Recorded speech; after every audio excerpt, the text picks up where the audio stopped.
شکر اصل میں ایک جذبہ ہے کہ جو کسی کے ساتھ اگر کسی نے خیر کیا ہو، بھلائی کی ہو، احسان کیا ہو، کسی تکلیف سے اس کو بچایا ہو، چھٹکارا دلایا ہو، تو ایک جذبہ پیدا ہوتا ہے انسان کے قلب کی گہرائی سے. اب اسے ہم جذبہ تشکر کہیں گے، جذبہ امتنان کہیں گے. یہ قلب کی گہرائی سے ابھرتا ہے اور پھر زبان پر بھی آتا ہے. آپ کا شکریہ، میں آپ کا شکریہ ادا کرتا ہوں. یہ شکر جو ہے در حقیقت یہ فطرت کی صحت کی علامت ہے. اگر فطرت صحیح ہے تو شکر لازماً ہوگا، اور اگر شکر نہیں ہے تو معلوم ہوا کہ فطرت مسخ ہو چکی ہے. آپ کے ساتھ کسی نے بھلائی کی اور آپ کے اندر یہ جذبہ بھی پیدا نہیں ہوا. یہ تو حیوانات تک کے اندر ہے. آپ کسی پیاسے جانور کے سامنے پانی رکھیے، کوئی بکری ہو، کوئی اور ہو، کوئی گائے ہو، پیاسا ہو، بندھا ہوا ہے، وہ تو ادھر ادھر دوڑ کر اپنی پیاس پوری نہیں کر سکتا. بالٹی میں پانی رکھ دیجیے، وہ پی کر پھر وہ آنکھیں اٹھا کر آپ کو دیکھے گا. وہ جانور تو اس کی آنکھوں کے اندر سے آپ کو جذبہ تشکر چھلکتا ہوا نظر آئے گا. اسی معنی میں عجیب بات یہ ہے، عین کہتے ہیں آنکھ کو، اور عین کہتے ہیں چشمے کو بھی. عرب کہتے تھے عین الشکرا، وہ چشمہ جس میں سے پانی خود بخود ابل رہا ہو، نکل رہا ہو، نیچے سے زمین سے ابلتا ہو، عین الشکرا. اور دابۃ شکور کہتے تھے ایسے حیوان کو. آپ کے ہاں وہ گائے ہے، بھینس سے بندھی ہوئی ہے، آپ اس کی ٹہل سیوا کر رہے ہیں، اچھی خوراک دے رہے ہیں، غذا دے رہے ہیں، نہلاتے بھی ہیں گائے بھینس کو، تو پھر اس کا ظہور اس کے بدن پر ہونا چاہیے، اس پہ فربہی آنی چاہیے. تو اس کو کہیں گے دابۃ شکور.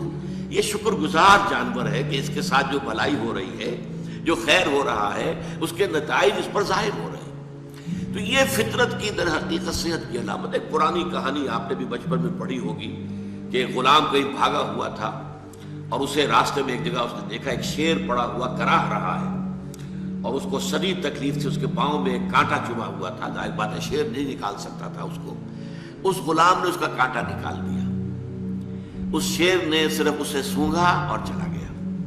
اس کے بعد وہ غلام پکڑا گیا، اور جیسے کہ ہوتا تھا رومن اور گریک دور میں کہ بھاگا ہوا غلام جب پکڑا جاتا تھا تو پھر شیروں سے پھڑواتے تھے اس کو. ان کے جو بڑے وہ ہوتے تھے، یہ اسٹیڈیمز بنے ہوئے ہوتے تھے، اس میں آ کر جو ہے اس غلام کو چھوڑ دیا، اور پھر بھوکا شیر جو ہے وہ پنجرے میں سے نکالا تاکہ وہ اس کو بھموڑے اور ختم کرے. تو اس نوجوان کو، اس غلام کو بھی پھینکا گیا. اس کے بعد جو شیر کا پنجرا کھولا تو شیر آیا، اس نے سونگا اور اس کو چھوڑ کر علیحدہ بیٹھ گیا. لوگ حیران ہوئے. معلوم ہے یہ وہی شیر تھا کہ جس کے پاؤں سے کانٹا نکالا تھا اس غلام نے، جبکہ وہ بھاگا پھر رہا تھا، چھپتا پھر رہا تھا جنگلوں میں. پر یہ شے سمجھ لیجئے کہ شکر جو ہے در حقیقت یہ فطرت کی صحت کی علامت ہے. یہاں تک فرمایا حضور نے من لم یشکر الناس لا یشکر اللہ. یہ شکر ایسی شے ہے جو انسانوں کا شکر گزار نہیں ہے، وہ کبھی اللہ کا شکر گزار بھی نہیں ہو سکتا. فطرت مسخ ہو چکی ہے. کسی نے آپ کے ساتھ بھلائی کی اور آپ کے اندر سے وہ جذبہ تشکر ابھرا ہی نہیں، معلوم ہے فطرت کے سوتے خشک ہو چکے ہیں. وہ کنواں جس کے اندر لانے والے پانی کے سوتے خشک ہو چکے ہیں، پانی کہاں رہے گا اس میں؟ تو خالی کنواں ہے. تمہاری بھی فطرت جو ہے خالی ہو چکی ہے، اور تمہارے اندر وہ جو جذبہ تشکر موجود نہیں ہے، تو گویا کہ فطرت کے سوتے خشک ہو چکے ہیں. اب اصل بات کیا ہے اس فطرت کے بعد؟ اصل منعم کو پہچاننا. اب دیکھیے اس کو بھی ذرا غور سے سنیے میری بات کو. بچپن میں ہر بچہ یہ سمجھتا ہے کہ میرے حفاظت کرنے والے، میری ضروریات پوری کرنے والے، میری تکلیف پر تڑپ اٹھنے والے میرے والدین ہیں. اس سے آگے کا اسے بھی پتہ نہیں ہے، احساس نہیں ہے. لہذا جذبہ شکر جو ہے وہ والدین کی ذات کے ساتھ مرتکز ہو جاتا ہے. اس سے ذرا آگے بڑھا، معلومہ نہیں میرا کنبہ ہے، میرے چچا ہیں، میرے ماموں ہیں، میرے فلاں ہیں، میرے قبیلے کے لوگ ہیں، میری قوم ہے، میرا وطن ہے. یہ سب در حقیقت میرے محافظ بھی ہیں، میرے مددگار بھی ہیں، اور میری ضرورتیں پوری کرتے ہیں. یہ جذبہ تشکر اب پھیل رہا ہے والدین سے، اپنے خاندان، قبیلے، قوم. اس کے بعد محسوس ہوتا ہے یہ سائنس کی انتہا ہے کہ یہ سارے عناصر فطرت مجھے پال رہے ہیں. سورج کی حرارت نہ ہو تو فصلیں کیسے پکیں؟ سورج کی حرارت نہ ہو تو یہ ہوا، یہ بادل کیسے اٹھے، سمندروں سے بخارات؟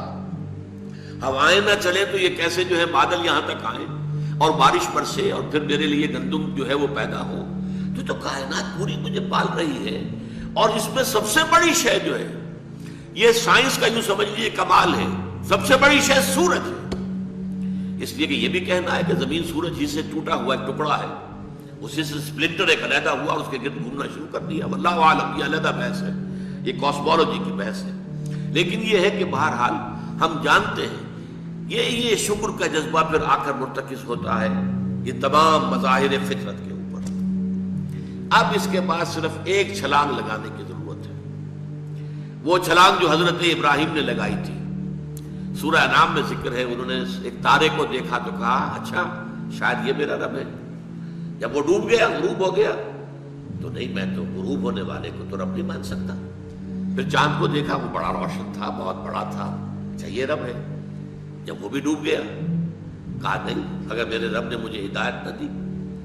پھر دیکھا سورج کو، ھذا اکبر، ھذا ربی، ھذا اکبر.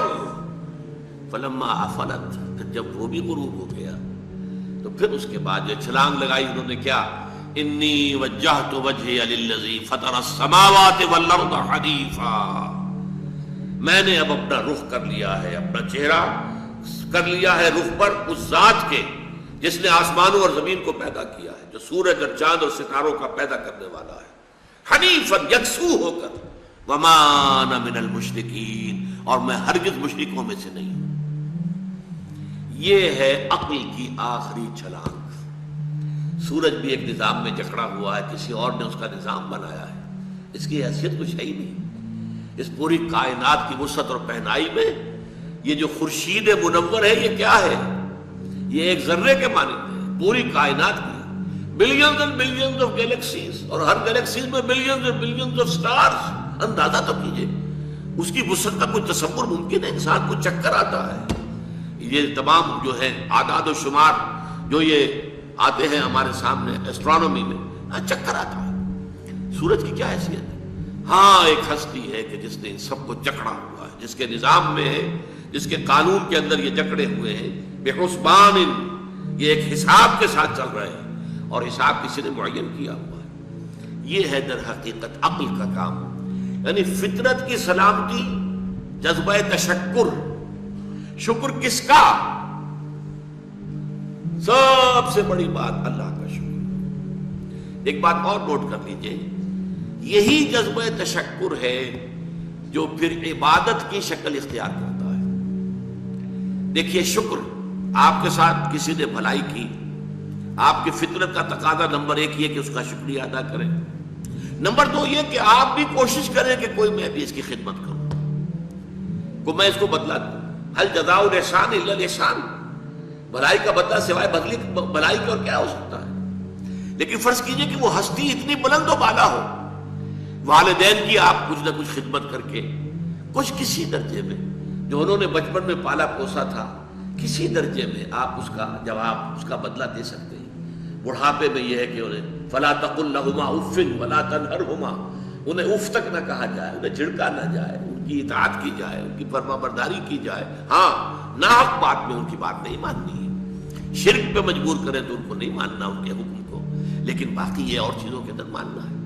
تو یہ سارا معاملہ یہ کسی نہ کسی درجے میں آپ نے اسے بدلہ دے دیا اور جو بھی ہے.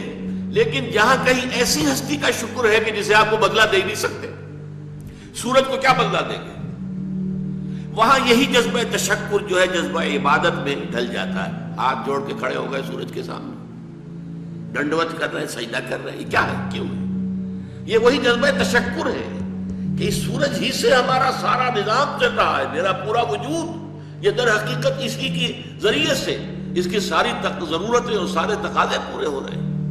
یہی جذبہ تشکر ہے جو جذبہ عبادت کی شکل اختیار کرتا ہے.